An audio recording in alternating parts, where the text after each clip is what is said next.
Dalil bahwa surat Al-Fatihah bisa jadi bacaan ruqyah dan kita sebut dengan ruqyah adalah hadis Abu Sa'id Al-Khudri berikut ini. Dari Abu Sa'id Al-Khudri radhiyallahu anhu bahwa ada sekelompok sahabat Rasulullah sallallahu alaihi wasallam dahulu berada dalam safar atau perjalanan jauh, lalu melewati suatu kampung Arab.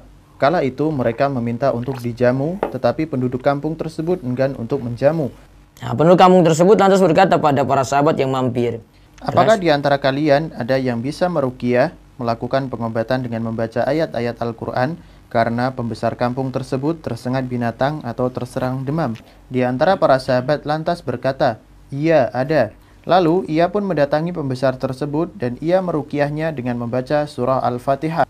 Akhirnya pembesar tersebut sembuh. Lalu yang membacakan ruqyah tadi diberikan seekor kambing, tetapi ia enggan menerimanya. Dan disebutkan ia mau menerima sampai kisah tadi diceritakan pada Nabi Sallallahu Alaihi Wasallam. Lalu ia mendatangi Nabi Sallallahu Alaihi Wasallam dan menceritakan kisahnya tadi pada beliau. Ia berkata, wahai Rasulullah, aku tidaklah meruqyah kecuali dengan membaca surah Al-Fatihah. Rasulullah Sallallahu Alaihi Wasallam lantas tersenyum dan berkata, bagaimana engkau bisa tahu Al-Fatihah adalah ruqyah? Artinya bisa digunakan untuk meruqyah. Beliau pun bersabda, ambil kambing tersebut dari mereka dan potongkan untukku sebagiannya bersama kalian.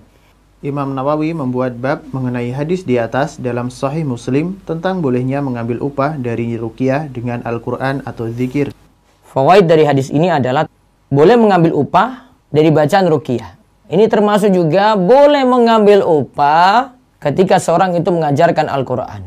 Karena ini cuma Al-Fatihah loh di sini. Kalau ada yang mengajarkan Al-Quran sampai dia pahamkan tafsirnya, dia sah-sah saja mengambil upah. Jadi guru ngaji, dia ngulang atau mengajarkan Iqra atau Al-Quran, dia dapatkan upah di situ, dia boleh memanfaatkan upah tadi. Dan itu tidak masalah.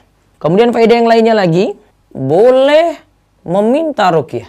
Meminta ruqyah tidak dosa, tidak tercela. Yang penting tawakal penuh kepada Allah. Ustaz, ada hadis yang sebutkan ada 70.000 orang yang masuk surga tanpa hisab, tanpa siksa. Mereka itu punya sifat tidak minta diruqyah. Ini pembahasan hadis ini hanya menceritakan tentang keutamaan orang yang tidak meminta diruqyah.